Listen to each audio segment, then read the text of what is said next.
चरणों में हो रहे लोकसभा 2024 के लिए सत्ता के सबसे बड़े खेल का सियासी मैदान कितना रोचक है और किसने अभी तक बाजी मारी। देश की 543 लोकसभा सीटों का सियासी गणित और भिड़ंत, इन सब के बारे में देखते रहिए एक्स्ट्रा क्रिएशंस की अनफोल्ड लोकसभा सीरीज में। तो शुरू करते हैं आज का वीडियो, जिसमें आप देखेंगे कि किस तरह अपने पच्छे को टिकट दिलवाने के लिए मध्य प्रदेश के पूर्व सीएम शिवराज सिंह चौहान अड़ गए और टिकट दिलवाकर ही माने। तो वहीं कांग्रेस ने कायस्थ वोटों में सेंध लगाने के लिए अरुण श्रीवास्तव को उतार दिया।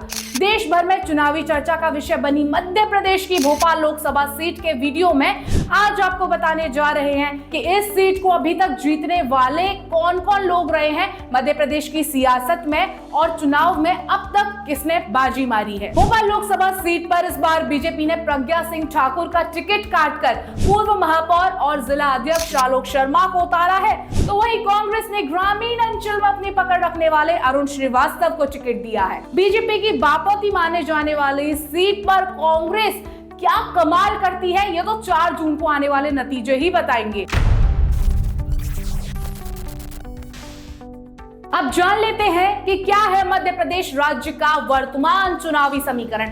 मध्य प्रदेश में मुख्य मुकाबला बीजेपी और कांग्रेस में होने जा रहा है। बीजेपी जहां सभी 29 सीटों पर चुनाव लड़ रही है, तो वहीं इंडिया ब्लॉक में शामिल कांग्रेस 28 और एक पर all India forward block BJP को चुनौती दे रही है। मध्य प्रदेश में भले ही सीएम मोहन यादव हो, लेकिन मध्य प्रदेश का चुनावी कमान जो है वो बीजेपी के पूर्व सीएम शिवराज सिंह चौहान के पास ही है। वहीं कांग्रेस में भले ही एक समय कमलनाथ, दिग्विजय सिंह और ज्योतिरादित्य सिंधिया की तूती बोलती हो, लेकिन इस बार के चुनावों में राहुल गांधी के भरोसे को जीतने वाले जीतू पटवारी कांग्रेस की कमान संभाल रहे हैं। ज्योतिरादित्य सिंधिया तो बीजेपी में आ गए, तो चंबल का चुनावी समीकरण बीजेपी के पक्ष में वैसे ही चला गया। अब कांग्रेस के फूके हुए कारतूस इस चुनाव में बीजेपी के क्लीन स्वीप को, अटल इरादे को रोक पाएंगे, ये देखने वाली बात होगी। बीजेपी ने 2019 के लोकसभा चुनावों में 29 में से 28 सीटें जीती थी। ज्योतिरादित्य सिंधिया और दिग्विजय सिंह जैसे दिग्गजों को हार मिली थी। बस कमलनाथ के बेटे नकुलनाथ ही अपनी नाक बचा पाए थे।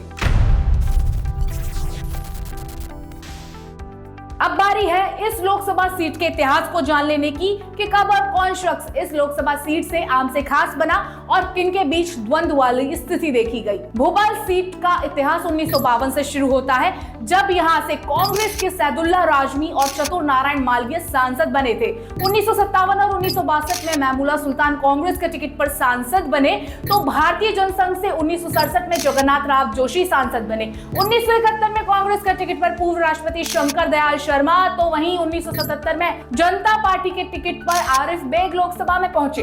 1980 में शंकर दयाल शर्मा दोबारा सांसद बने, तो वहीं 1984 में कांग्रेस के ही टिकट पर केएन प्रधान लोकसभा में चुनकर पहुंचे।